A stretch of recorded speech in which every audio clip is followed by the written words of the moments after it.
just want to shoot the breeze, I guess, about a couple of cases.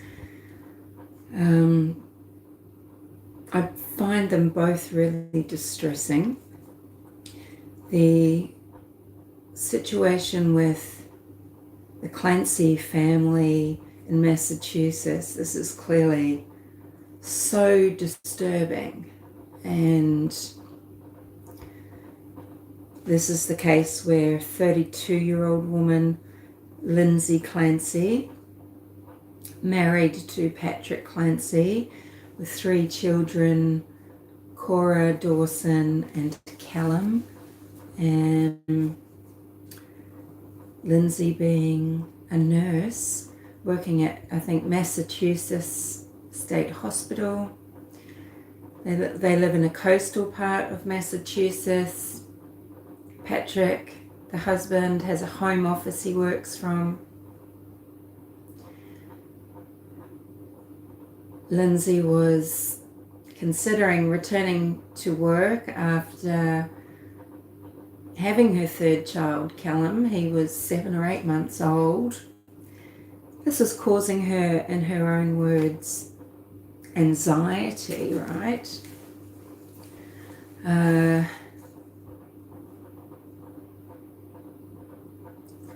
And at the end of January, Lindsay Clancy, after a series of events throughout the last day of 2 of her children's lives, she took an exercise band and suffocated and strangled her children, all 3 of them. Baby Callum died a couple of days later, but the 2 children, Cora and Dawson, the older kids, they died then and there. Lindsay had written in a diary or a journal about resentment to the family, resentment to the older children, because she wasn't able to give Callum that one-on-one attention, nurturing, that love that she was able to dote onto or dole out to the older children when they were babies. Maybe that's why he wasn't shown as much violence. I don't know. Who knows why he survived a little bit longer at this stage. And then she's cut herself and she's jumped out the 2nd-story bedroom window, feet first, not trying to land head first, feet first. And she's been conscious when she's been found. And when asked by husband, I'll tell you the little story about what happened in a minute. When asked by her husband, Patrick, what's happened, what did you do? She said, I tried to kill myself. I jumped out the window. She didn't tell him, I've murdered our children, she said, in a calculated manner that is all about her. Yeah, I've tried to kill myself. Pity me. And just quickly, the other very disturbing situation, although there's many disturbing situations all around the world, very similar to Nicola Bulley's, but Nicola Bulley lived with her partner Paul Ansell in a place called Inskip in England. They've got 2 daughters. I think she had her daughters later in life, probably at 36 years old for the first daughter. Nicola's 45 now. I think she had a 6-year-old and a 9-year-old. And she's gone missing. She dropped her daughters off to school after being the one to get them up and get them ready. And, you know, by the time Paul got up, she was ready to go, take them off to school, taking the family dog Willow, the Spring Spaniel, intending to walk as she normally did around St. Michael's Field. So St. Michael's is a little town on Wire north of Inskip, and it's about a 10-minute drive from home. She'd normally be gone an hour in total.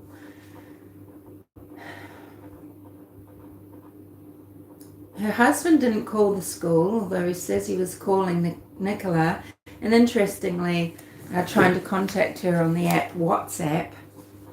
And someone who knew that Nicola dropped her kids off to that particular school, I think, is who called the school to ask about Nicola. So these are the two women that I want to talk about, and just see what you guys think, see where our sympathies lie.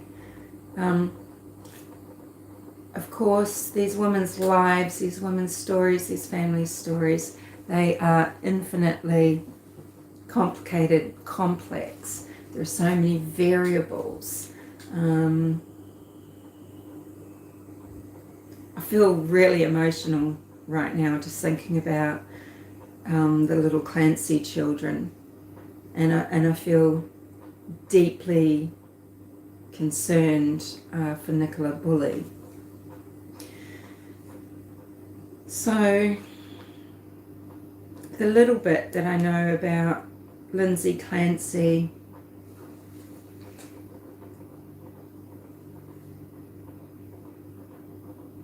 hey Blind Squirrel, hi Johnny. Look, people are under stress, okay? People are under stress.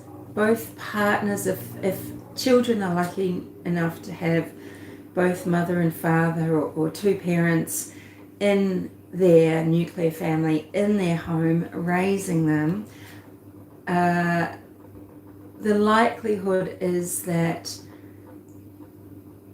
both parents are working, or neither of them are working, right? The reality is both of them are working. They're both trying to run businesses or have careers, just make ends meet. There's a lot of juggling. Families could very well be living under exorbitant financial pressure, and nobody is getting a minute to themselves. And when I say nobody, usually I mean the woman, okay? My sister, for example, I don't think she would get 1 half-hour block of time, an hour block of time to herself.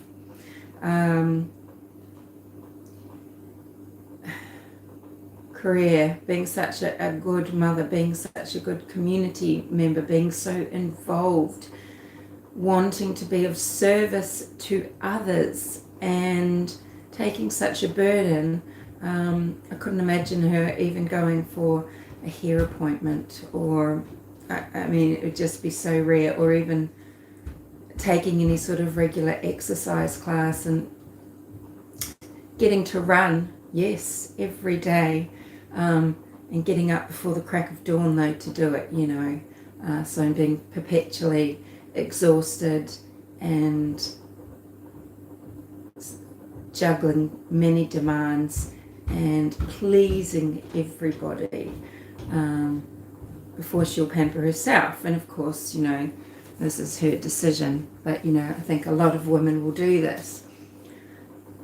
Paul Ansell's, you know, he's thinking about his hour to himself in the house, you know, that he gets, because, you know, fair enough, he's when you work dealing with international roles, and you know, there's often, I mean, many of us have worked where you're dealing with international suppliers or clients at any different time, and so you need to be, you know, you might be talking to Italy at 11 o'clock or trying to communicate with China, and you do have to have a varied schedule that doesn't involve an 8 to 5 schedule or whatever, right? So he would be probably working late into each night. Hi Betsy, my friend, how are you? Nice to see you guys here. He's probably working late into night, maybe in his home office, on phone calls, on the computer. And And he's feeling like he's got that bit of time in the morning, you know. I find this absolutely hilarious, to be honest. But, you know, sometimes we can clearly see that he would sometimes be at St. Michael's Field with Nicola, and he does state that sometimes it was his turn. I mean, it would be interesting to know how often he did drop off the children and give Nicola the time to go to the gym. She's trying to, you know, sure, oh, she's out in this beautiful field, walking every morning. No, she's multitasking, as women do, probably frazzled because she knows she's got to be in a mindset for this call, whether you're just listening or not. You've got to be paying attention. She's trying to take that time. She's not taking that time out. She's taking that time thinking of others, arranging play dates and things like that, and talking to friends about their mortgage applications. I mean, women's downtime is 100%, call me sexist, but this is quite often the case. It's just different to men's downtime, okay? And when you have when you're living in a certain situation, when you have a family, okay? And, you know, so he's thinking about enjoying his hour to himself, something he really treasures. Sounds like he gets it quite a lot. That just quiet time, you know, that quiet time. And after this, he was still proposing that his schedule would be, he goes to the gym. I know, this sounds hateful, but hopefully by the end of this, you'll understand where I'm coming from with this. I mean, you can't begrudge people that, right?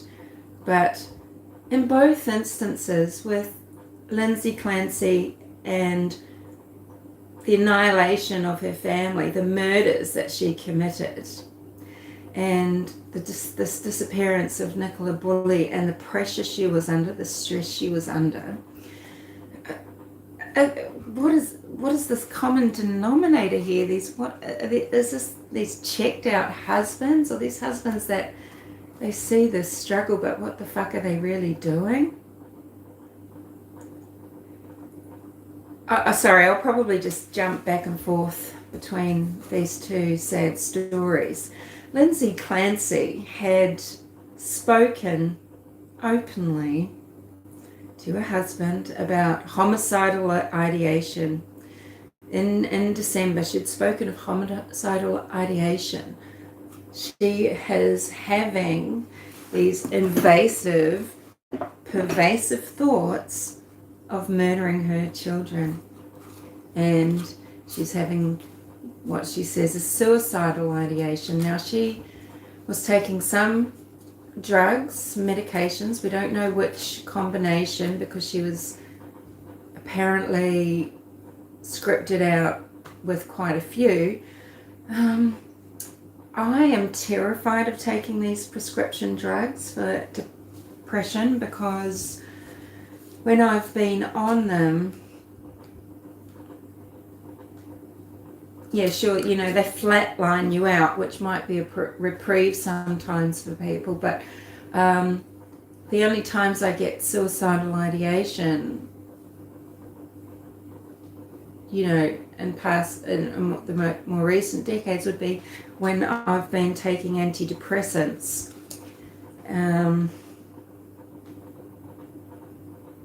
But she's expressed homicidal ideation, and Nicola Bulley is near snapping point. Her partner, okay, the pressure's on him too, but, you know, people cope different ways. He's getting quiet time and going to the gym. Did Nicola Bulley have that? I would like to know. I would like to know. And you can see the difference here. If Nicola Bulley has decided, if she's run away, if something's happened because she's been distressed, if she has hurt herself, you know, she's made sure her children are safely in school, okay? I find it very hard to believe that Lindsay Clancy was in a state of psychosis.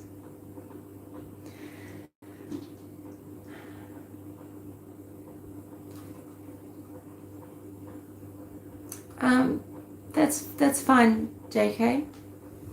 I find it very hard to believe that Lindsay was in a state of psychosis when she has cold-bloodedly taken the life of 3 very innocent, vulnerable children who relied on her and her husband Paul for everything in their life.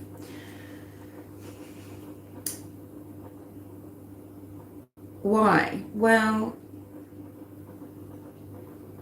part of the prodromal phase of psychosis, so before we have full-blown psychosis, there are a lot of things that happen to your body, and some of those things are,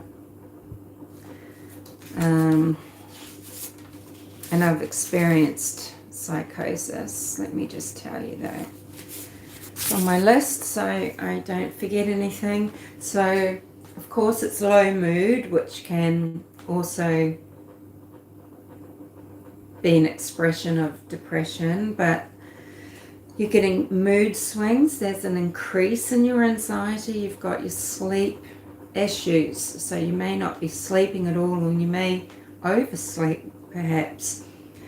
The fatigue is very unusual, and just like with these really deep clinical depressions where you actually can't lift a foot off the ground, you think that it's just like you're lead or you're in quicksand. You can't pull yourself up off the ground. It's very bizarre. It's like gravity has just been multiplied 100-fold. And I would get that before the worst psychotic episodes I would have. You really can't concentrate. You can't focus. This is very important. You can't concentrate. You can't focus. You don't have the ability to think in an organized fashion. You are disorganized, and you have disorganized thoughts, and you have confused thoughts, and you feel suspicious of things. You have, a paranoia, and the sensitivity to light and sound increase. Okay, it's physically painful. The world is painful to exist in.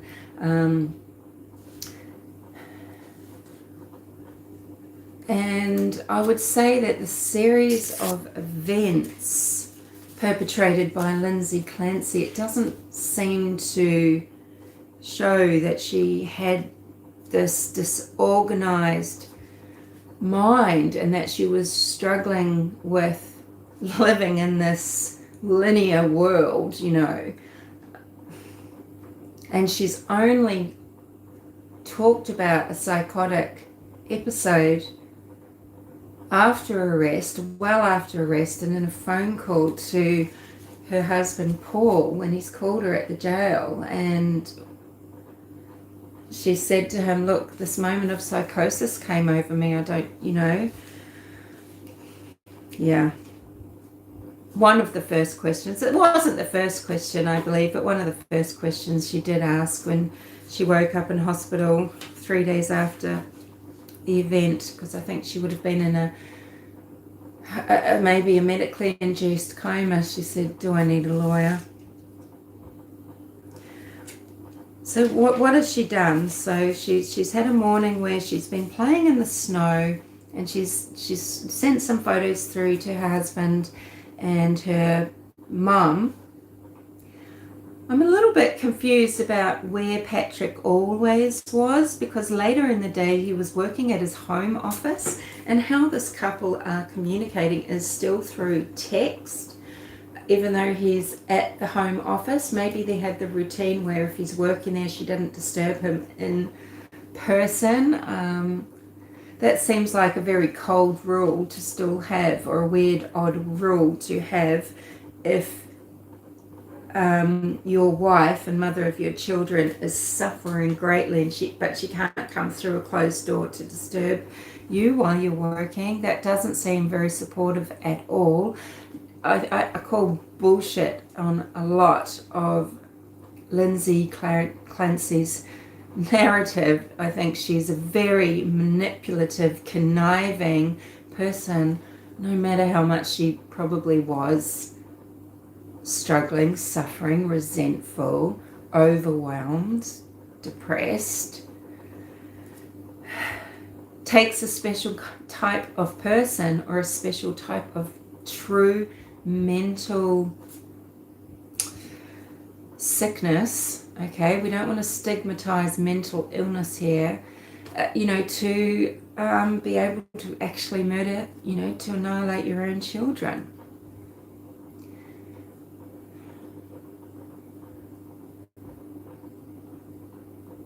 You just feel like, what is going on with some of these husbands,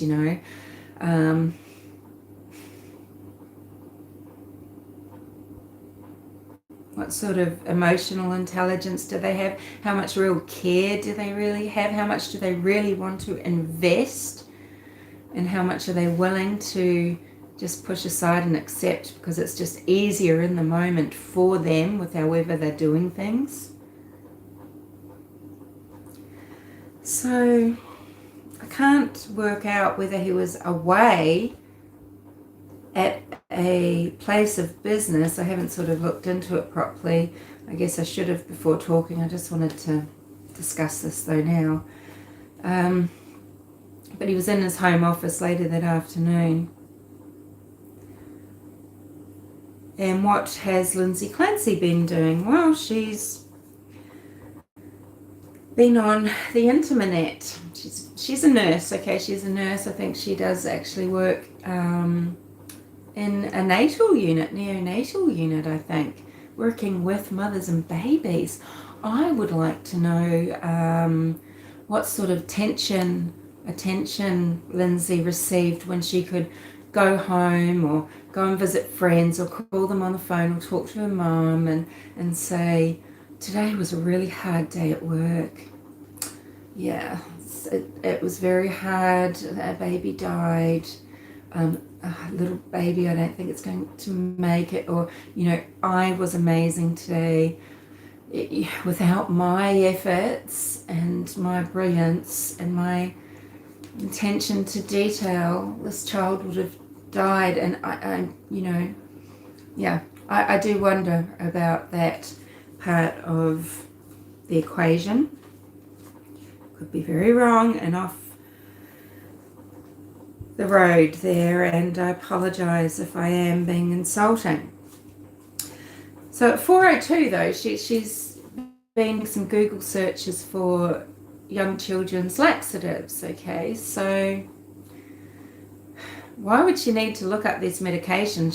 She'd know the brand names. She'd know the ingredients of each. She'd know how they'd work. She'd know the alternative. She'd know the different types. She probably knows whereabouts in different pharmacies they're stocked. You just know these things as a mother. Why would she have to look up Miramax and then find the number of the CVS and ring them? She doesn't do that first though. She is carefully putting things in place over the course of these couple of hours, over this course of an hour or so. Okay, so listen to this. 4:02, the Miralax search, which is the stool softener. 4:13, she's Googling the time it takes to travel to 3V. Okay, it's 15 minutes. But she's looked up she hasn't looked up CVS yet. But she then at 4:47, she looks up the CVS pharmacy in Kingston and she calls them regarding the Miralax. Was this something discussed in the pediatrician's office where she took Cora that morning, Cora being the 5-year-old daughter? Wouldn't maybe he gave her a prescription. Was there a prescription for Miralax? Why is the 5-year-old daughter getting constipation? Sure, children get constipation. Why? Sometimes because there's problems with the parenting. Children hold on. They don't want to bother. There's a problem around toileting. 5 years old is old enough, okay, to not have toileting issues like this. And I would speculate that if this is true and not just completely part of Lindsay's plan, that there is an issue here.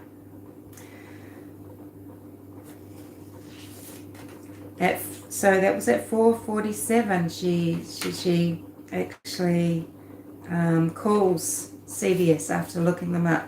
At 4:53,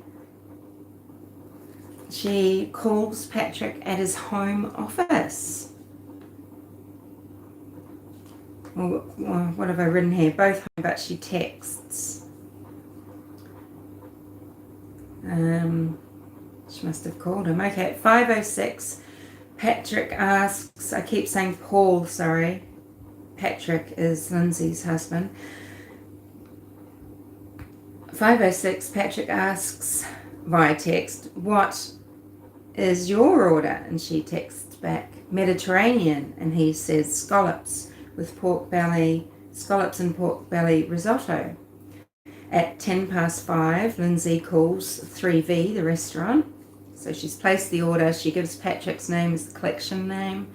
At 5:15, she is Googling Pedialax liquid stool softener. Okay, I guess we can find out. Did CVS tell her that they didn't have Miralax? So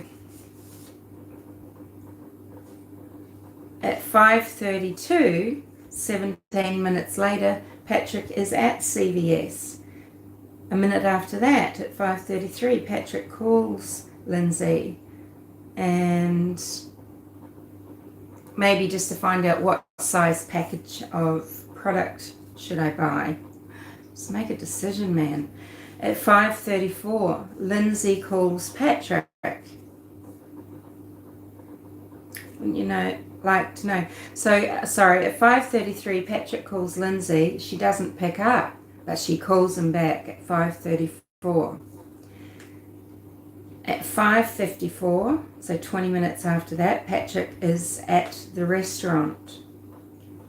So the restaurant is 20 minutes away or thereabouts from CVS, and the restaurant is 15 minutes away from home. She's given herself a good chunk of time, hasn't she? Why didn't Lindsay just go and get Miralax after going to the pediatrician with Cora? Maybe she had all children with her. She didn't want to bundle them all up to take them into CVS to buy the product. I thought CVS's had drive-thrus in the States. Don't you have drive-thrus? I think I remember that from Summer Wells' case.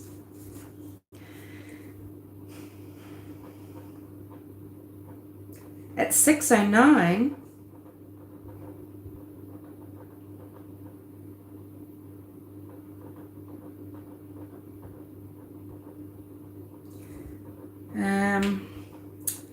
Patrick arrives home at 6:09, and he goes up to his bedroom, and I think he's calling out. He goes up to their bedroom upstairs, and he finds the door locked, but he gets in.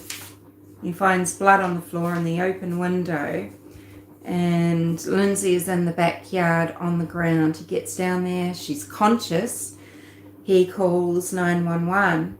While he's on the 911 call, he asks, "What did you do?" Lindsay says, "I tried to kill myself and jump out the window." Okay, so she doesn't say, "I've killed the children, how are the children?" Or, yeah, I don't know. During the 911 call, he asks about the kids, and she says they're in the basement. And then he goes down and he finds the children Yeah, still tied up in the exercise band that she's used.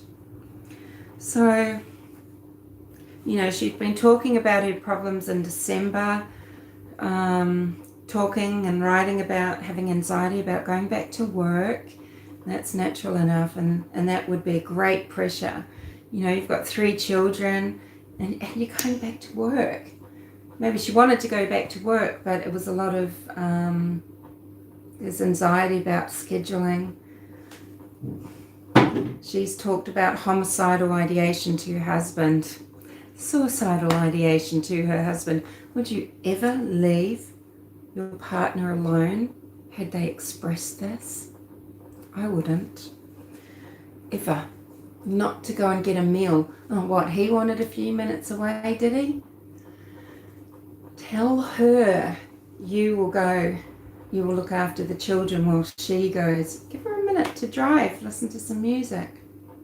Maybe she would say, I'd be too stressed out in the traffic. We'll be all right. I mean, people can be very convincing. And if you're really tuned out, then you're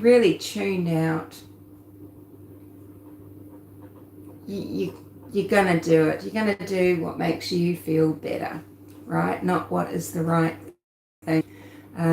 He should have insisted on calling DoorDash, call an Uber and get them to pick up your food. Why is Patrick going out to get something like stool softener for a child when she's already been in the pediatrician's office? She's a nurse. Don't you keep some of these things? I don't know. Maybe not. I can see, of course, how it'd be easy to run out of things. And on January the 1st, she went into a Belmont facility and she was discharged on January the 5th. Now, of course, you might need a 3rd and 4th opinion, but they did not diagnose her with having postpartum psychosis, and I don't think they diagnosed postpartum depression. Doesn't mean to say that she wasn't struggling and suffering, but yeah, that whole premeditated issue, I just, with what is out there now, I can't get on board with the psychotic episode. It's clear premeditated murder at this stage, no matter how intense her feelings were and that she wasn't making good decisions, right?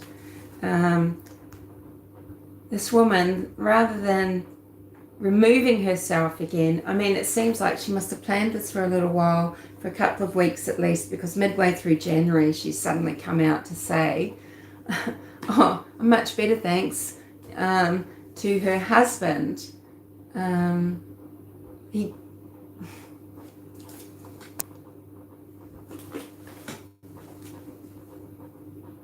Yeah, you've got drive-throughs, right?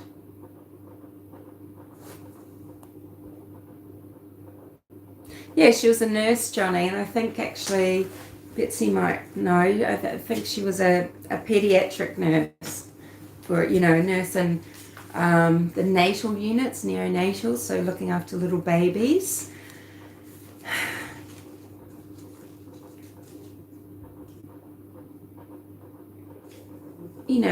Hormones for a woman, just going in and out of pregnancies and things. I mean, there's got to be these ginormous fluctuations, and yeah, she probably, I mean, everyone's experience with their child is different as you go through your children, because with that first baby, you can just spend hours holding your baby, that and just loving on that child, and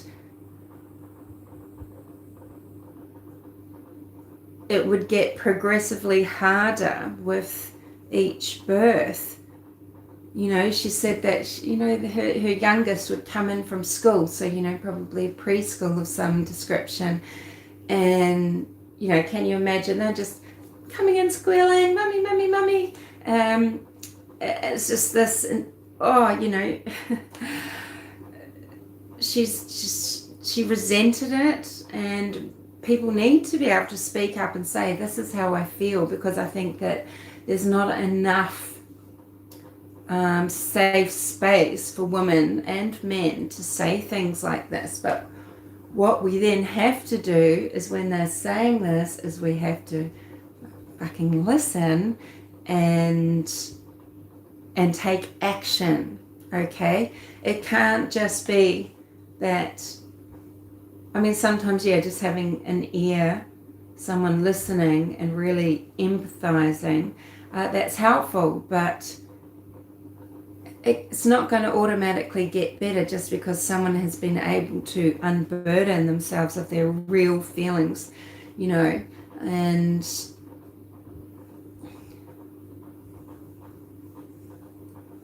something had to be done.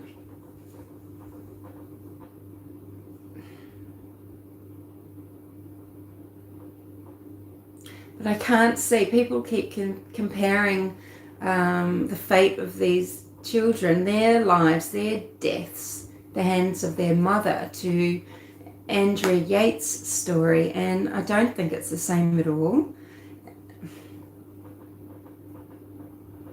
I think this is just such a calculated attack in an organized way. Okay, it's organized, it's being planned and executed. What do you guys think about that scenario? And then, so with Nicola Bulley, okay, so, these marriages that seem to be like these, reasonably glamorous couple, tall husband, both professionals. Nicola is, someone who many people would look up to and think she's got it all.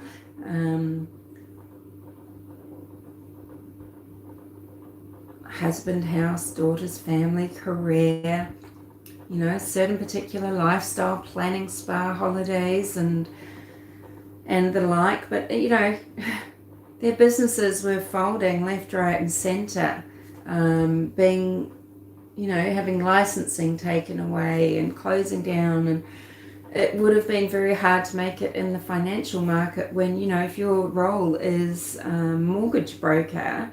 And yes, Andrea really was so truly in the psychosis of postpartum psychosis for a long time, wasn't she, Betsy? And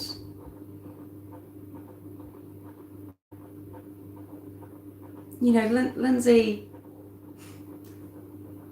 you don't want to, I don't want to keep blaming Patrick without knowing, but she never would have, come on, buck your ideas up. I think people make selfish decisions, and with Paul Ansell, he hasn't come out strong enough himself. Is it from shame? Look, she drinks. I'm working late. I'm working till, 3 o'clock in the morning. She's on her own in the evenings with the evening routine, and she's doing it again in the morning. And I should have noticed that it wasn't as chaotic on that last morning as it usually is. She was very calm and it was quiet. She was well prepped. I mean, she usually does it all by herself, but it's usually a bit more chaotic. Well, you think she just suddenly came right? No, so what was she doing in the evening? Throwing back 2.5 bottles of wine and then passing out?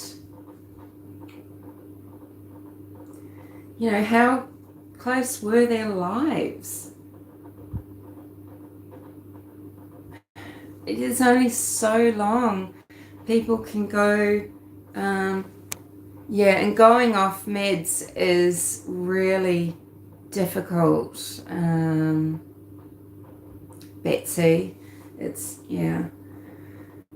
You know, I have a lot of compassion for Nicola Bulley because, you know, much is being said about, you know, the self-medication, we could call it, and menopause, and not every woman experiences menstruation cycles the same way. Not every woman experiences perimenopause and menopause the same way. For some women, their periods are not ever too much of a bother, and they also have a smooth transition into menopausal life, and others are living in an absolute nightmare. And this might have been Nicola, this was me. I lived in an absolute nightmare, and, you know, I have to blame myself for the breakup of my relationship, but the person that I was, who could be with that person? And, you know, I lost the love of my life. And it hurts to this day, and this is years ago. I would look in the mirror, I did not know myself, I could not recognize myself. If you're a woman who has difficult, you know, cycles with, you know, premenstrual tension and things like that, be very aware with your menopause and go on hormone treatment. Don't do antidepressants. Holy fuck, it just fucked me up. I was having nightmares, intense nightmares, night sweats and nightmares, night horrors, consistently. Most severe depression, mood swings, manias, depression, just the mania where you high level emotion, intense emotion, anger, rage, irrationality, and,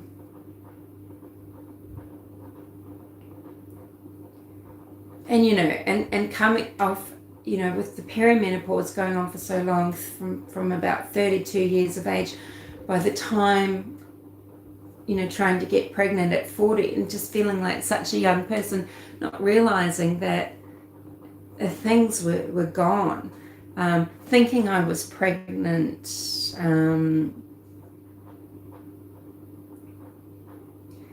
you know, that the chance for pregnancies were gone, thinking you're pregnant because skipping periods, sorry if it's TMI, but, you know, so it's that roller coaster of an excitement and happiness that you don't dare let yourself feel, because you don't know, is this really happening? And then, of course, it's not happening. You just had skipped a period. You just are not realizing, and then going and having an anti-Mullerian hormone test. That's the one that you should have, ladies, and do it from 30 years of age. Monitor very carefully your fertility. Freeze your eggs well, you know, at 30. Don't wait, because a lot of people won't do it after 35, and even private clinics, they won't, because you're essentially your value as a woman, our value is in our youth, and, you know, so, you know, that cycle, and then going through the grief of there's no more chances, whilst then going through, whilst being hit like a freight train, with all the physical and mental pain. There's these, you know, there's percentages at either end of the scale for women who, some are easy breezy for everything, most things, and this percentage where everything is very intense, stressful, a cause of so much pressure and grief in life. And then, this sort of bell curve in between where most women would fall. And Nicola's 45, under so much pressure, and if she's feeling any of these things, which I feel like she is, this is putting a lot more pressure on the relationship, and men don't understand that this could be something finite, but they have no idea. You can try and you can sympathize maybe, whilst being angry and resentful about it yourself, maybe confused, feeling pushed aside, feeling unseen, unheard, whatever, picked on, I don't know. But honestly, yeah, unless you're in someone else's body, in someone else's life, you don't know how bad it is. It looks bad, and you might be able to feel how bad it is for you on receiving end of things, but having that real empathy is something that, a man can't have. They've got no way of understanding it, just like women. They have no way of understanding the pressures of being a man, and how poorly men get treated in this world, it seems, these days.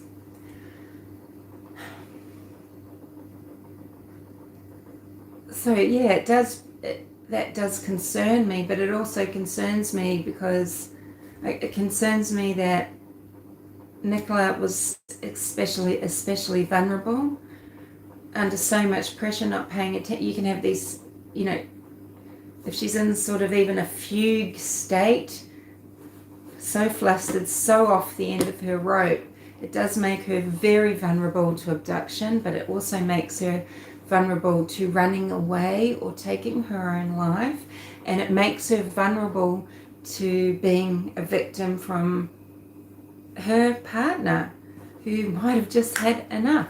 Who else are they talking to on WhatsApp? Is WhatsApp just something that they use for convenience, to do certain business communication as well as private communications? And did WhatsApp give them both the opportunity to be talking to people outside of the marriage? And by this I mean Paul Ansel. Or, had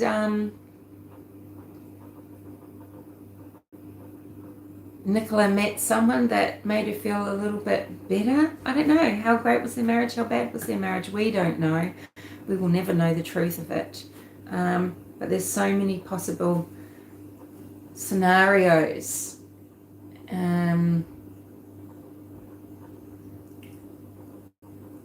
The question of life insurance is going to come up, isn't it? But you would have to find Nicola's remains, I guess, maybe, for that to be of use short term, and they were in an immediate, in the presence crunch as far as finances go. When you're trying to broker financial loans and things for your clients, as Nicola was trying to do, it's going to be very difficult to satisfy some people or to actually even help them out at all in today's climate. So there could be disgruntled clients who didn't get what they needed, and maybe they're under a lot of pressure themselves. They don't have anywhere to live, or they can't get out of a certain situation, and they blame her instead of all the other possible sources.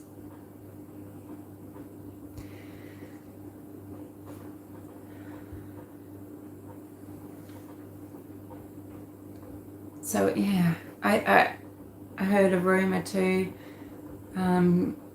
She'd been dissolving mid-December. She'd been dissolving a business partnership that she had with someone. I mean, it sounds like there's lots of irons in the fire for this couple. Both of them trying to make an income from different income streams, which is, smart. But what if more than one of those things for each of them isn't working out? There was a rumour that also one of the overseas companies he works for was being dissolved or something. So a lot of hustle, there's a lot of hustle going on, and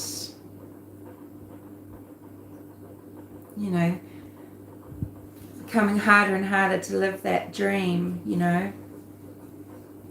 I hear that Nicola had been married before to someone called Simon Booth, and maybe dissolved that partnership when she was 32 and met Paul when she was 33. They've been together a while.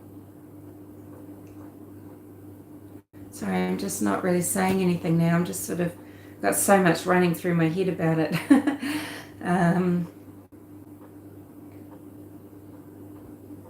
We haven't seen Paul and Nicola's family together. Could that just be logistics? I mean, Louise Cunningham, Nicola's sister, she's staying in that home in Inskip to help look after her nieces. But, Paul and her parents getting on okay. It was funny because there's a clip on one of the news channels on YouTube I just saw where it shows the parents speaking. Louise and the parents are together and they're saying how close-knit they are. But you know what? Sometimes you protect those people in your life. You tell them the least. You sometimes are more likely to open up to a stranger. Hey, Crime Curious. Oh, I hope it works out for your nephew and his wife, Betsy. It's hard.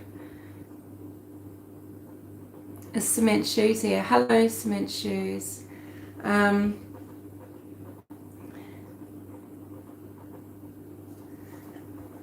They're saying, how tight-knit they are and everything, but they're saying, it's like she's vanished into thin air, they're living a nightmare, a few sort of sound bites like that, and then it cuts to, Paul standing by the river in that grey woolly hat and, saying, she's vanished into thin air, it's like a dream, and, just basically repeating what they said. And is it because they've decided that that's, the extent of what they're going to say and how they're going to talk about it, worried that, or is it because they're not wanting to openly place blame on Nicola for her own disappearance? If she's out and about and listening, they want to make it a very warm, welcoming, safe space for her to just pick up the phone and call. So maybe that's it. So, we've got to be aware, we've got to look at context and everything.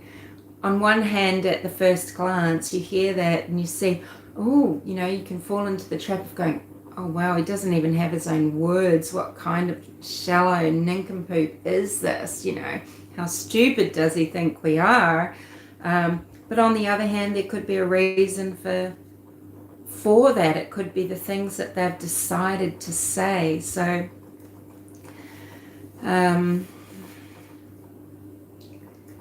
yeah.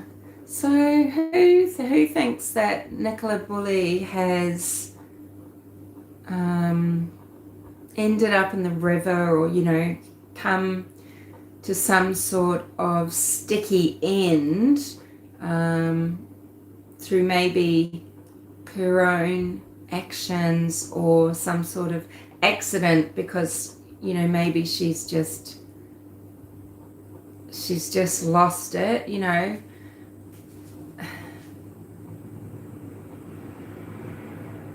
and just had a nervous breakdown, a mental breakdown, and just snapped, and just had this huge release of emotion, but it somehow ended up in her getting into a situation she couldn't get out of, an accident, or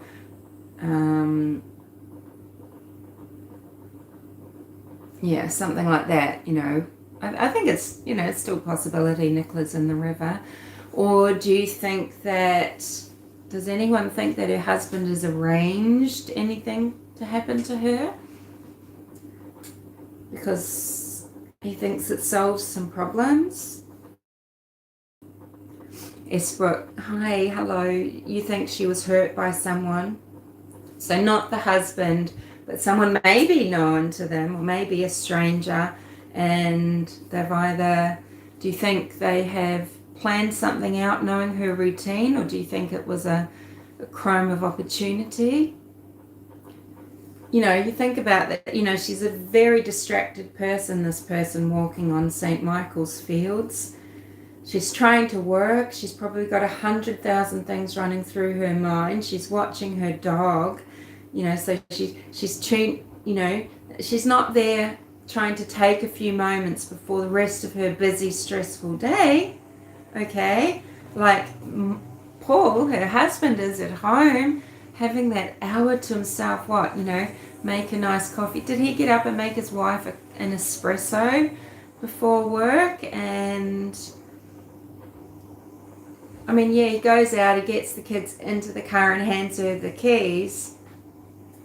Sure, I mean, they've got their routine, okay, can't really judge, I guess. But, you know, he is looking forward to that hour, her hour, and he put, in his man brain, does he think that, well, she's got her hour because she, you know, she's at the fields, she's making calls to do with work about her friend's mortgage. Maybe that wasn't a very pleasant call. She's in the car with young children and a dog.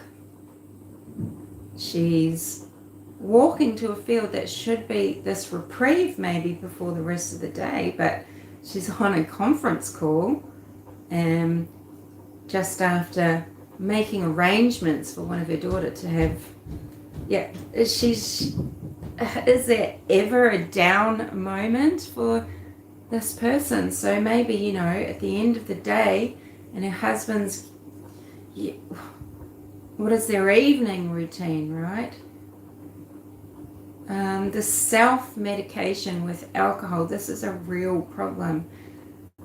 When I was going through menopause, I had been sober for a long time. I was drinking. This distressed my partner a great deal, and it scared him too, even though at times nothing was happening. But you know, you can't be, you don't have a true reflection of your behavior when you're inside it. You're not looking at you, okay?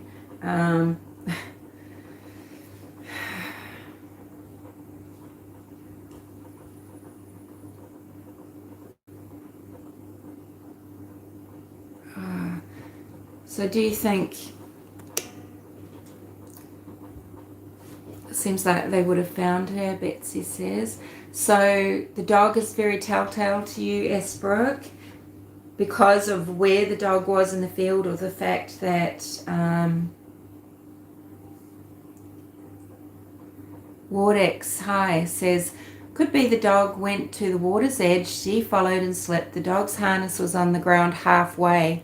Yeah, halfway between the bench and the water. CC footage around the scene shows no one entered. Yeah, and the footage that they do have showing that Nicola didn't enter and exit from certain places either. And they need that Blackpool Lane and, oh God, Glaston, whatever that road is, you know, they've been making appeals for that, any footage from anybody,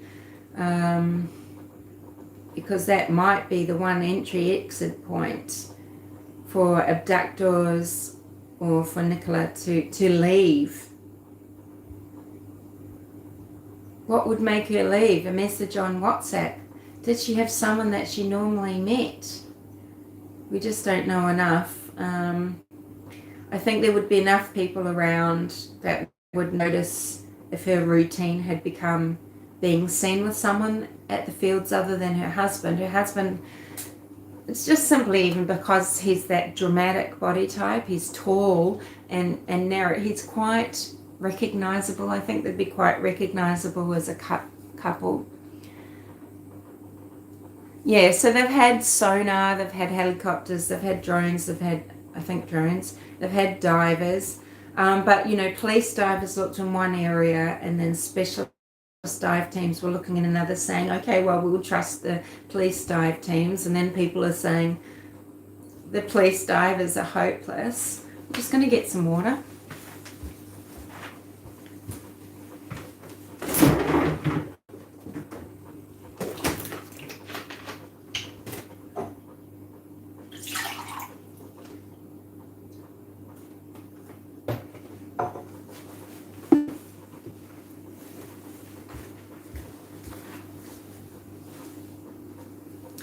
Yeah.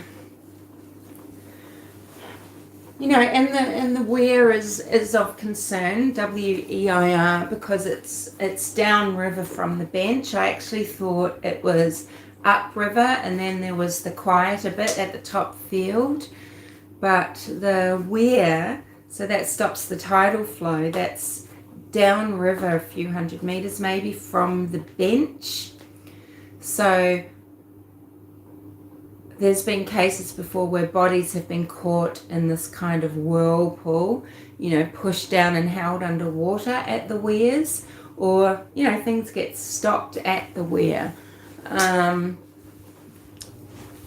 the specialist dive team has searched from that weir and up. Yeah.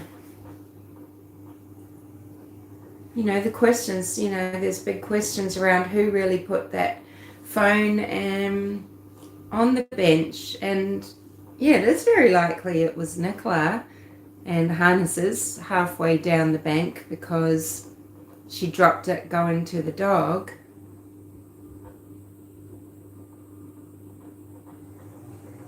But we don't know. And I think it's concerning that there is, there's a couple of hours, there's an hour and nearly a half maybe of time before the alarm was even raised, right? And that concerned me too, because, what if she ran along the bank down toward the weir and fell in at the other end of the weir? The dogs come back to the bench. We don't know how smart this Springer Spaniel is. Every dog, I know there's breeds that have certain genes that are locked in and things, but some dogs are just really dumb. Honestly, I see it every day, and I don't know.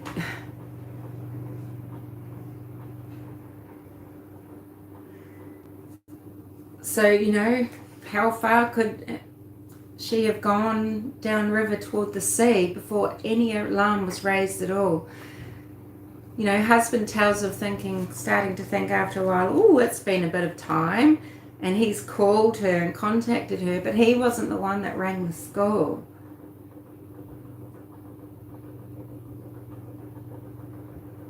But maybe he's just, maybe it was becoming a bit of a regular thing that she was late, or maybe he was just off in his own world.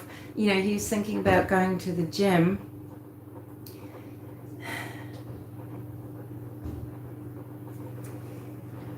He's put on exercise gear. I don't know. What do you guys think about Paul Ansell?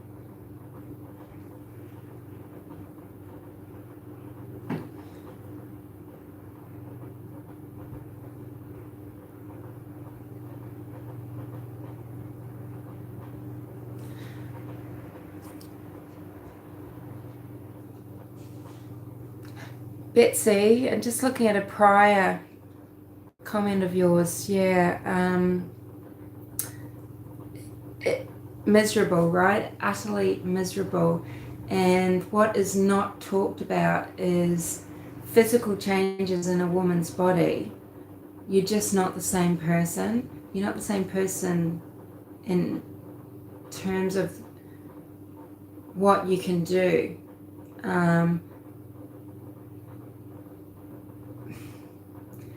It doesn't happen to all women maybe, and there's there are some things you can do to try and help, but sex is like being stabbed with scissors.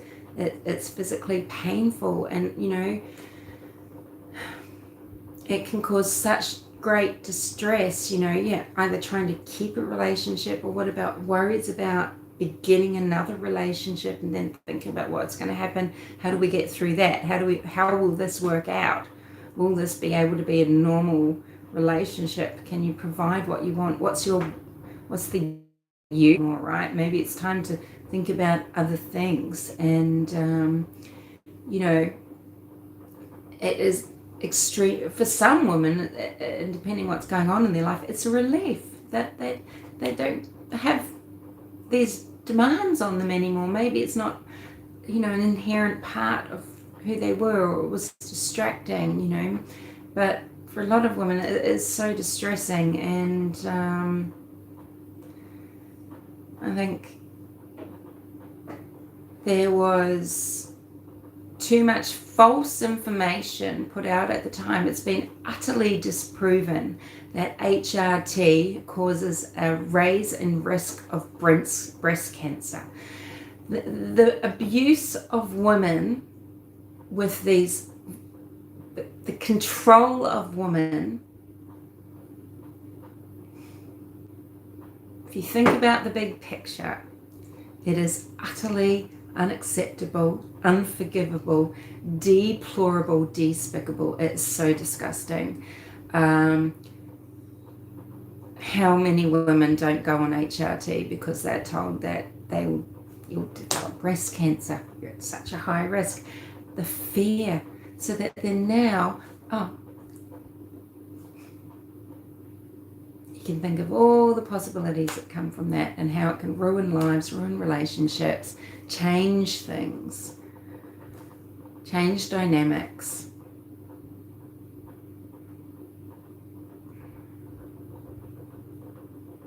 And how many marriages get through that and recalibrate and rewrite their script and move forward in a new manner as supporting each other. And how many marriages break up, and old guy thinks he discards his companion, thinking he's going to be because he's horny. Yeah, anyway, a lot of variables. And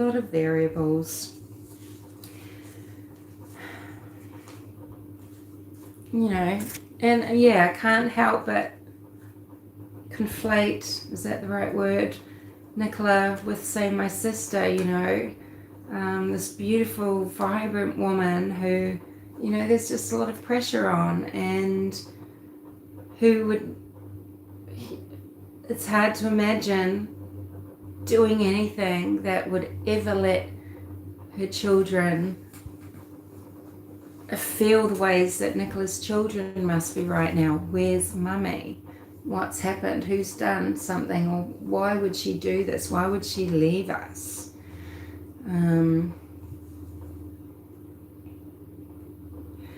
These close-knit families, how openly did she talk to it's working? Oh, okay, that's great, Betsy. Yeah, they scared the bejesus out of women for decades. It's repulsive, absolutely repugnant. But let's not scare men about Viagra. Oh, no, let's just dole out those little blue pills left, right, and center. Nobody talked to me about that. Nobody even.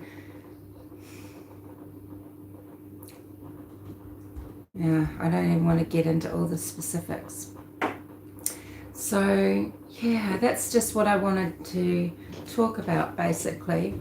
The pressures within these young families, and who's doing what about it, who's bearing the brunt, and what are the different outcomes. I am clearly not in a position to have any knowledge about Lindsay Clancy's true state of mind, but I'm going to tell you now that my opinion, just with what I know to date, my opinion is that she's just your garden, common, run-of-the-mill family annihilator who is organized, manipulative, and just terrible. Hello, Miracle Heart. And with Nicole Bully, you know, hey, let's, you know, we don't know how people cope with things in their lives. We don't know the truth about her dynamic with Paul. You know, look at how many people were utterly shocked at the capacity Suzanne Morphew had for duplicity and subterfuge, okay? And, you know, and for taking things into her own hands, so to speak, and seeking out something to satisfy her. And so many people, were utterly shocked. So we don't know, was Nicole Bully self-medicating with alcohol? Was that the extent that she went to try to have some level of escapism? Or was there something that she could have just for herself? You know, the affectionate attention from someone. And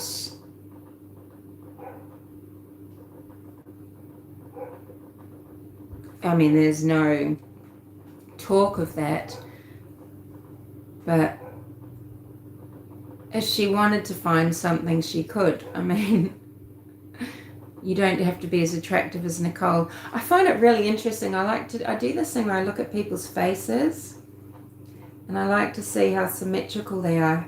And she's got this this is happy, this is not, or there's something so different. There's a different essence in each of her face, and I'm not comparing them directly at all, but I'm just saying that Ron Logan has that kind of face too. It's interesting to see the different essences in the sides of some people's faces. I'm not saying that allows people to be duplicitous in life at all, but you know, got a little face reading book here that might be interesting to do something with one day.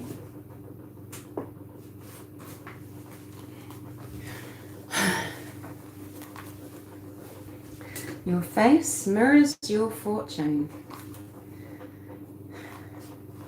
By R.G. Rao. And it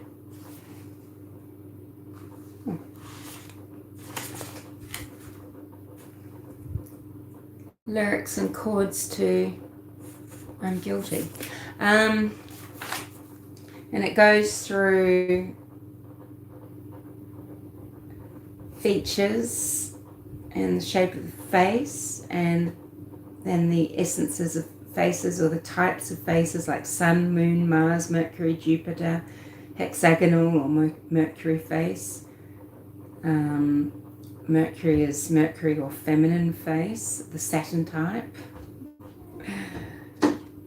Describing half faces, I think they mean profiles, lips, teeth, forehead, hair, etc. Karma, and karma shapes fortune. That's why face mirrors fortune. Yeah, I don't know. I used to pick up all these different books at places in Sydney. But yeah, the different sides of faces do stand for different things in your character or in your karma, so to speak.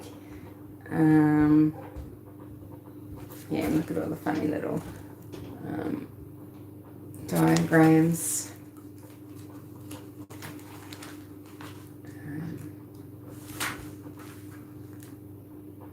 Yeah. Anyway. So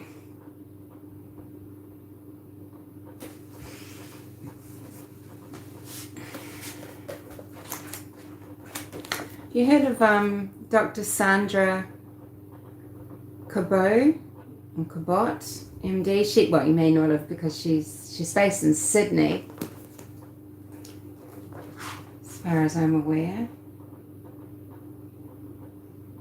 And she writes books such as The Liver Cleansing Diet. And she's written this book, Natural Therapies, Hormone Replacement Therapy and its Natural Therapies. I really should reread it.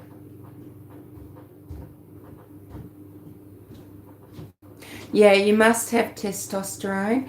Betsy, how long ago did you go through? Because it might be too far away for me now to even go on to anything, because it's been like, 11 years. So it's like body reading, like FBI and CIA use. I don't know, Johnny. Well, it's more like, it's not reading someone when they animate. It's more looking at their tangible features, just looking at their physiology. Another interesting thing to look up is Ayurvedic for diet. So Pitta, Kapha, and Veda, and working out what type you are that way, and then eating accordingly. So whether you need to cool your body down or warm it up, and the Ayurvedic eating is very, I do find some merit in that. But I don't know. But what you do find with books like this, I mean, you can really discard it, but how they do come about, I guess it's from a lot of observation of people over time, but it seems a little bit like judging a book by its cover, doesn't it? Oh, well, look at his lush lips, what a greedy person, yeah. It does seem like a lot of judgment, although people do create facial expressions that remain after a time, don't they? That your face does show, your attitudes to life. I think that's true. So, it's probably a mixture of merit and madness. Yeah. But I can highly recommend Dr. Sandra Cabot, MD, an Australian woman who studies and specialises in women's health. She talks about, sex and menopause and all sorts of things. And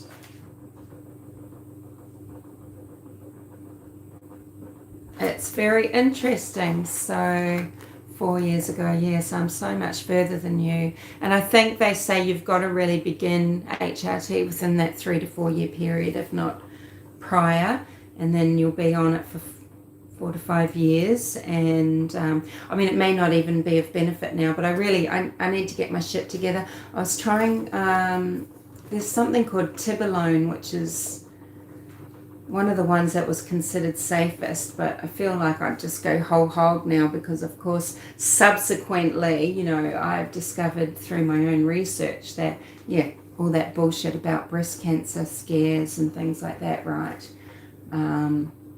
Honestly, the things women are subjected to with regards to just simply because we have female physiology, it's pretty inexcusable, isn't it? Pretty inexcusable. Yeah, so, okay, so we think maybe, so she's got this and the liver cleansing diet. Where have I put that one? Not sure where I've put that. Here it is.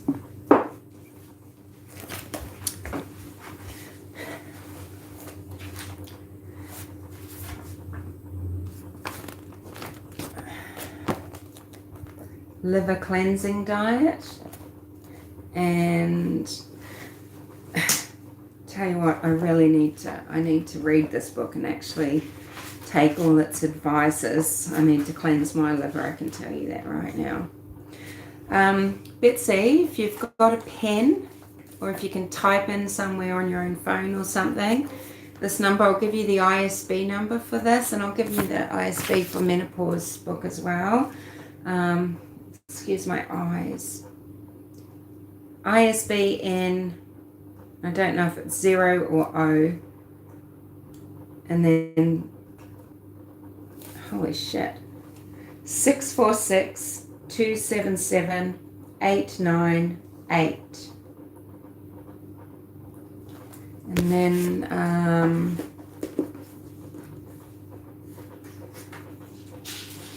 oh, okay, never took anything until a decade later. That's good, Bets, thank you. And then this one, ISBN, again, it's either an O or a 0. Sorry, I should know. My eyes are just too blurry.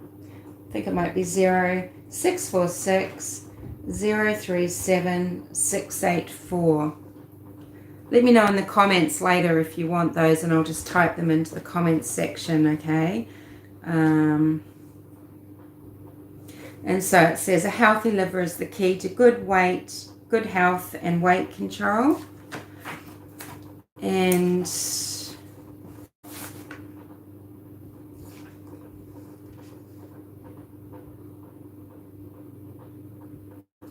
she gives a lot of natural therapies, and then the last part of the book is all of these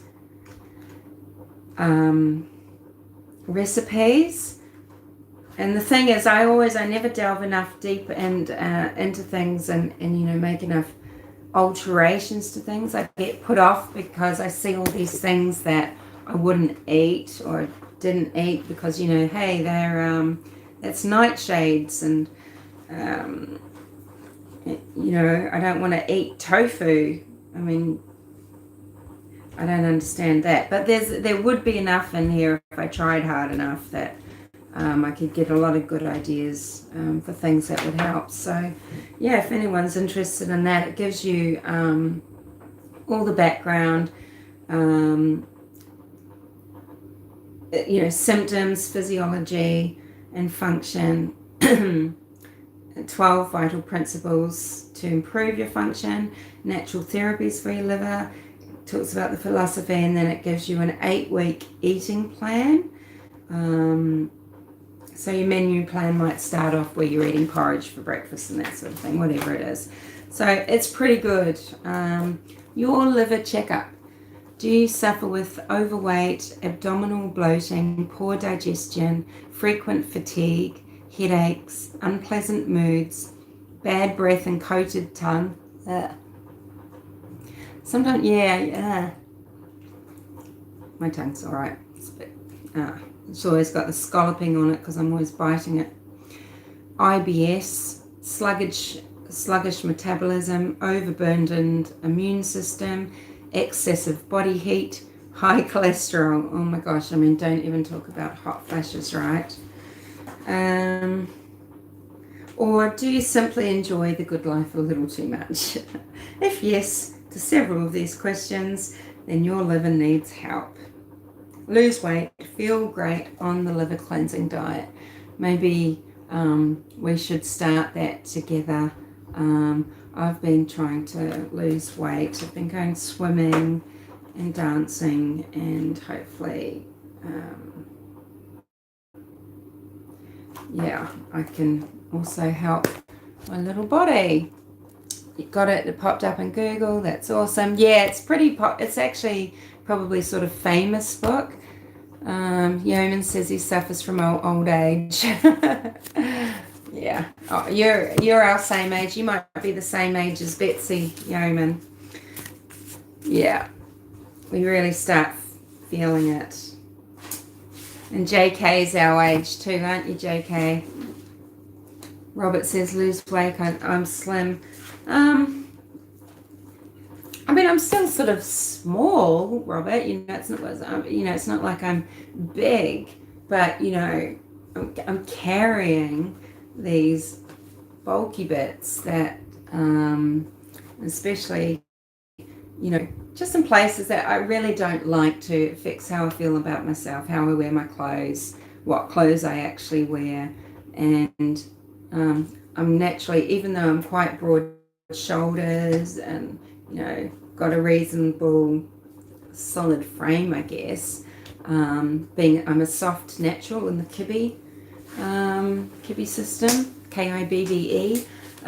But we can tend, when we put on weight, we get sort of fleshy very quickly, and I don't like where it goes. Oh, I look fine, but I would like to tone up. And now my skin, because advice I can give for people, even if you are on what you might think is the biggest size for you, the best thing you can ever do for yourself is just remain a steady weight, not stretch your skin out all the time. I've ruined the elasticity of my skin. I mean, I will look old very quickly with those. I've got it already, old person skin, right? And because you just lose your elasticity. You don't want to be doing this all the time, right? JK's 19. No, yeah, you're 50-ish.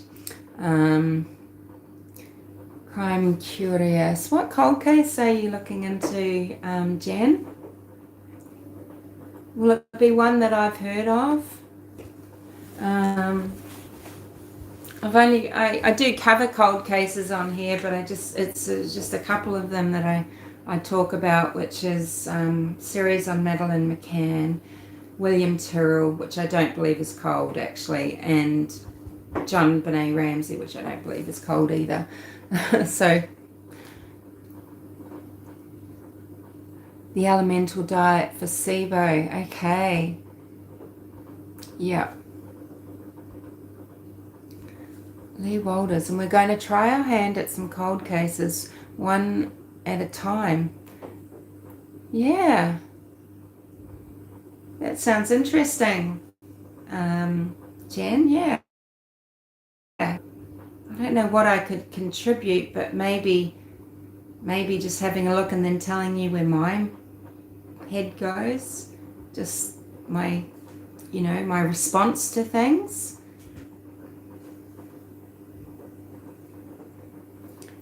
The only updates on Nicola are that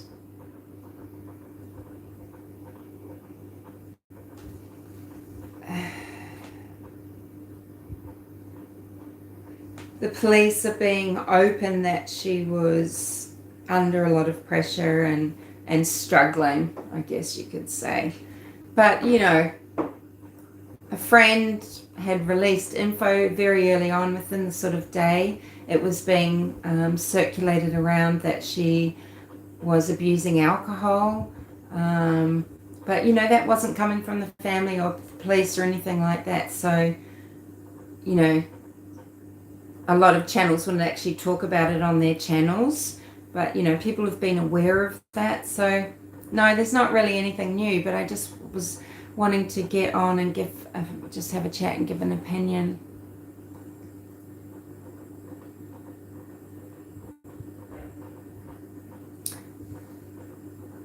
Like, here's how I think about some things, Crime Curious, to give you an example, with the Keddy murders, the Keddy cabin murders, right? I mean, to me, it just seems logical that whomever picked up those boys hitchhiking committed those murders. Who would stab a babysitter? Someone that knew she was there, Yeah.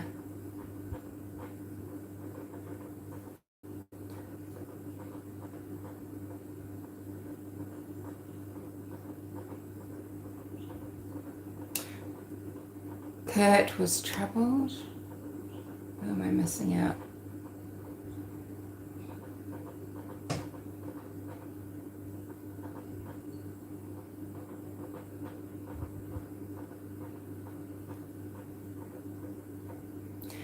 Kurt Cobain, are you talking about Esbrook? Yeah, I don't think he killed himself. He definitely, I don't think Kurt Cobain killed himself. And I imagine, yeah, he would have gut issues.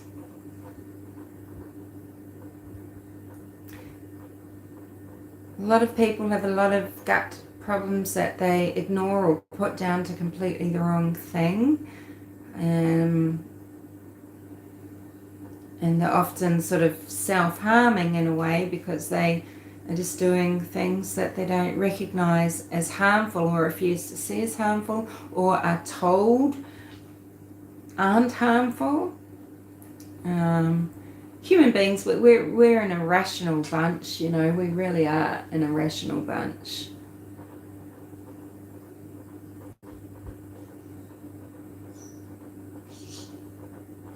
You have your details on your channel, don't you, Crime Curious, so I can get in touch with you.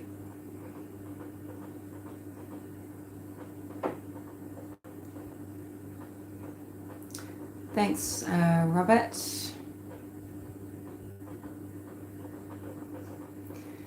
Yeah, anywho, I'm just really feeling for Nicola when I think about the situation, People see these fresh faces, made up, looking nice and everything, and they don't see the frazzle,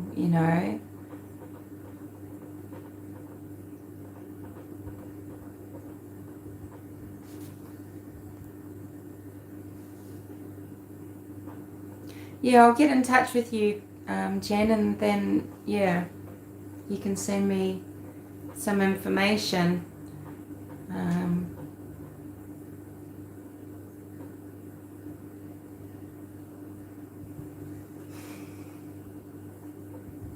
We've got a big year coming up, haven't we, with court cases and the like. We've got people making a lot to do about, they're just trying to make something out of nothing because they're impatient, they want content, or because they're just trying, they've got this prophecy that they want to have fulfilled, right? Bagging out McClelland. Yeah, look, I'm not saying I have any faith in him at all. But, with Delphi,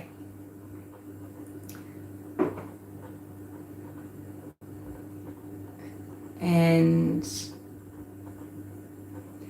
what was I saying this about? Because we've got a lot of big dates in court coming up, it just made me think of Delphi and Richard Allen's hearings being put off till March, or his March hearing being delayed. Is that right? All the little monkeys talking about the corruption and it's all proof of this and that and the other. No, it's not. Just settle down, okay? Don't be so excitable. Don't look for drama. Yeah.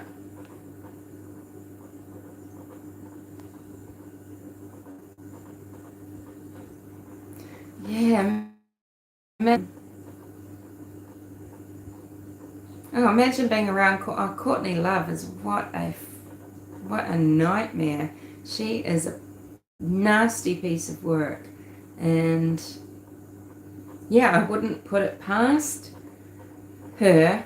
My opinion only, and it's an opinion that is widely spoken on the YouTube. Okay, YouTube, this is just an opinion based on fact. I wouldn't put it past her to have had Kurt murdered. Absolutely.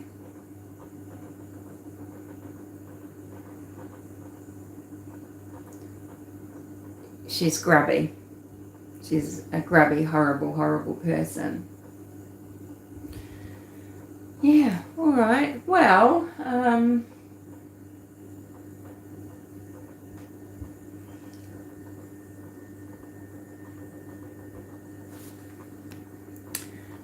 Yes, Brooke says, I knew him and his whole group. You believe he did do it.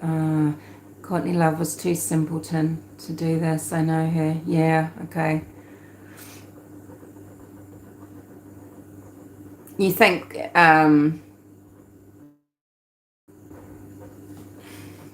was she very supportive though? She seems like the type that might goad somebody.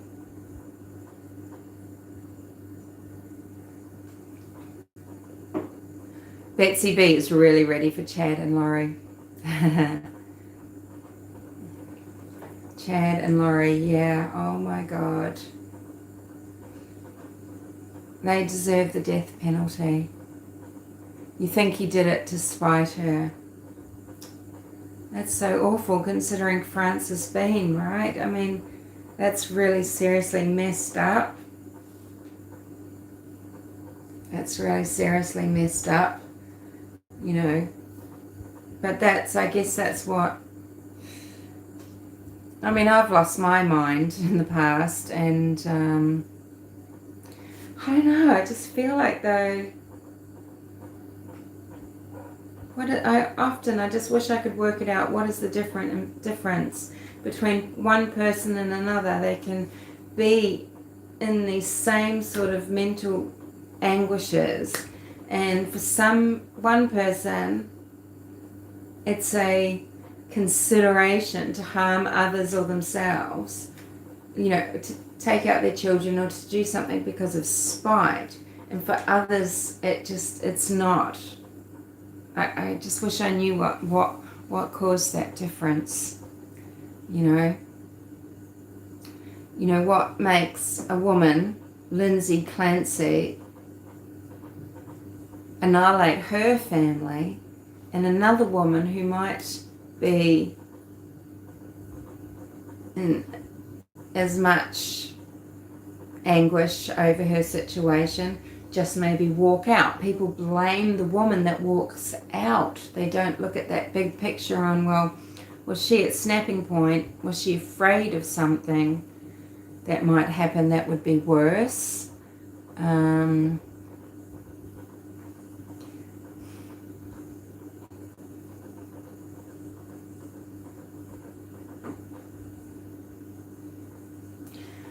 You know, write a list. We could all here name a different option, something that Lindsay Clancy could have done other than murder her children, but other than plot to get her husband out of the house so that she could do it.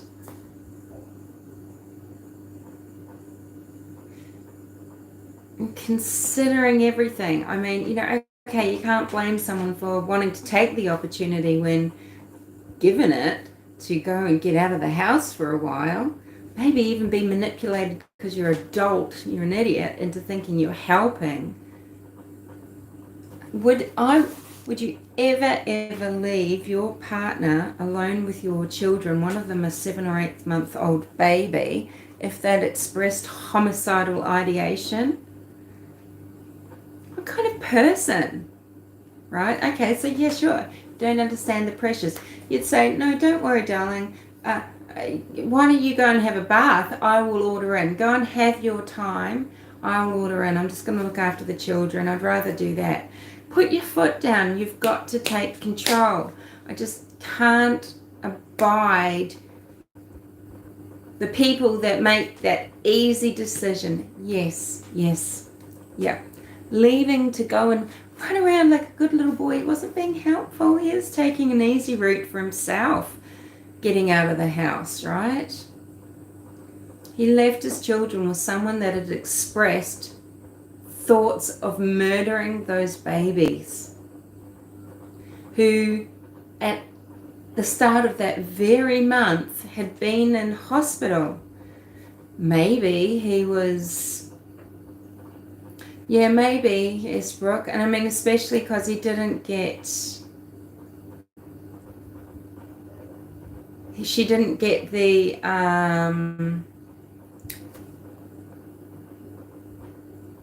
Can someone get rid of that fucker?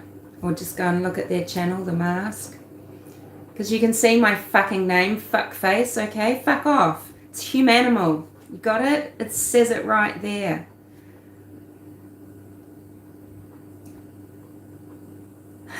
Mind my language. Okay, so, you know, the doctors could not find themselves through to give a, could not find the way through to give a diagnosis for postpartum depression or postpartum psychosis.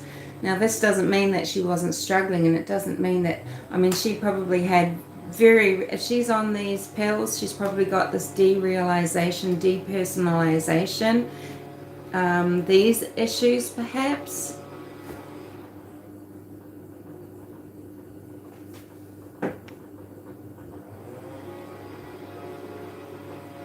It doesn't mean, yeah, I'm not saying she wasn't suffering and it's all a jip and she was just a really nasty person, but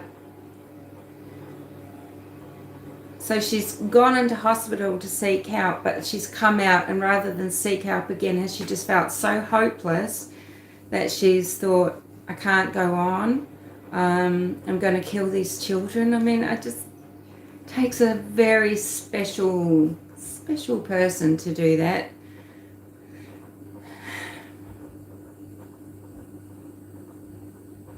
You know, Josh Powell had the opportunity to hand his children over to family or CPS and then just murder himself, but no, he wanted to burn down his own children with him, right?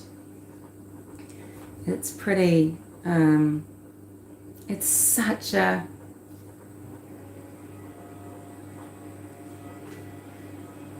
momentous statement. It's just the most difficult thing to do. Can someone go and look at who that channel is, please? It's probably the same person. Yeah. Anyway, I'm going to go because fuck faces are here. I'm not in the mood for it. And yeah, it is. It's disgusting. Why take the kids with you? I mean, it'd be sad. Sorry about all my foul language, guys. It'll be sad for, you know, to lose your life as well. And I mean, we've really got to assess it, how, you know, families are getting help, how much true understanding is going into what pressures. But this is a society that we've developed where to actually survive, we can't have just one person in the home and one breadwinner. People are under so much pressure. They're not even raising their own children fully anymore because you have to go out and work and take your children to daycare. And you think she went into a medically induced psychosis from weaning off her medications in the course of 6 months. Look, that's definitely possible. Coming off medications is absolutely, it's very distressing. But at the start of the talk, I was just talking about, you know, this disorganization versus her ability to plan.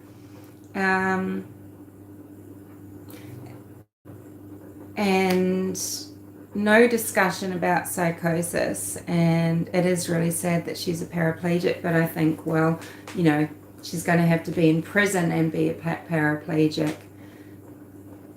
She definitely deserves to go to jail. Yeah, she jumped down and she broke her legs, and I think she snapped her spine down here. Sometimes after accidents, you know, people can regain their mobility, but I think this is something that she's not going to come bad from. I mean, yeah, it's intense. She cut herself first. So I don't know whether that, but she's a nurse, she knows how to cut herself. And why didn't she put a band around her own self when she jumped out the window? I mean, I don't know. And I mean, she's pretty okay, maybe she is just truly pretty far gone, and that explains everything, but I'm just struggling with it. I'm just struggling with her being this truly good person that acted the way she did. Because I don't think she's Andrea Yates.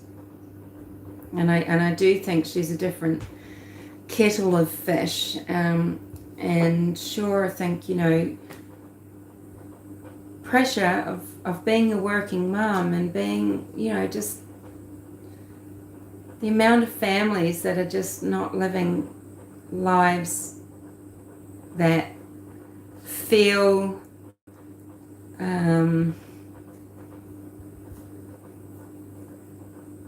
anything other than hectic and pressured all the time, you know. It must seem endless. The exhaustion must be extreme.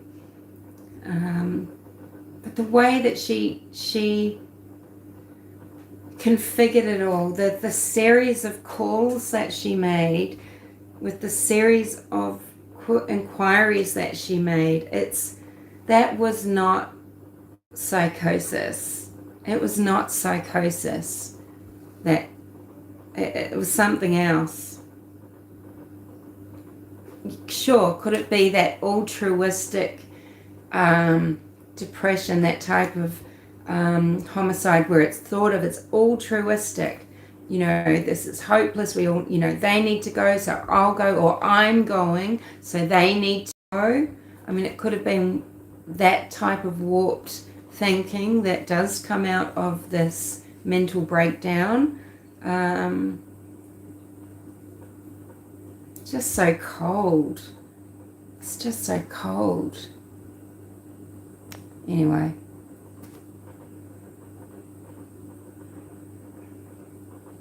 Yeah, it's a pretty ironic, it's a pretty intense twist to the whole saga, isn't it? That she's actually incapacitated. So you'll see that, you can see she made her appearance via a webcam from her medical bed.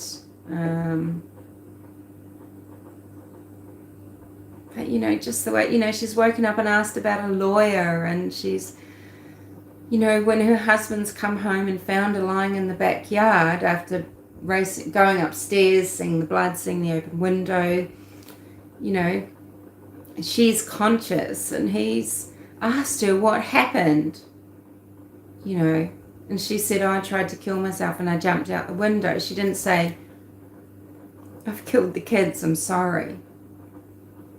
Kill me, finish me off. I think it's likely that she thought, I would love to be a fly on the wall of their relationship over the years, her and her husband, you know.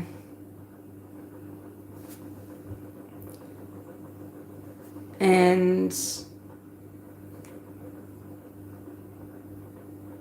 no, I don't mean her self-hate projects. I mean that she's thought, well, I'm going to go, so I can't possibly leave them here. They'll suffer even more. Oh, without their mum has killed herself. What will they do? It'll be so miserable for them. They're better off without me. That kind of fucked up thinking. That doesn't then say, hey, you know, better not do what I'm going to do then. But of course, when, you know, someone is in a true suicidal phase, yeah, you're not rational, okay? But she was extremely rational up until that point. And I know, yes, there's that calm that might come over someone from having made that decision.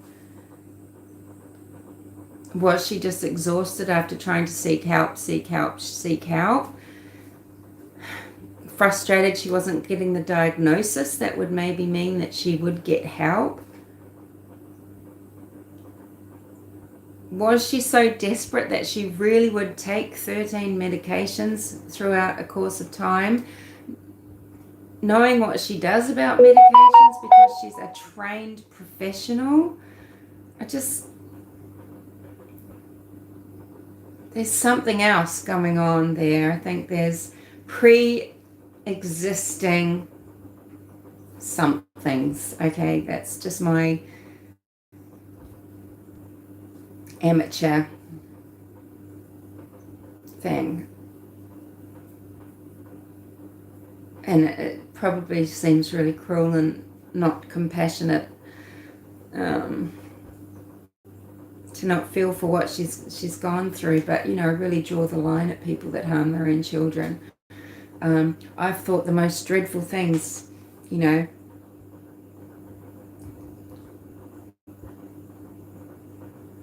at times. And if did I murder one of my cats because I thought he was actually a robot and spying on me? No. Neglect can come into things, Neglect can be a symptom of something, but I wouldn't know, probably. It was a failure of our systems in general, isn't it? It's a failure of fucking society because we are weak. We don't,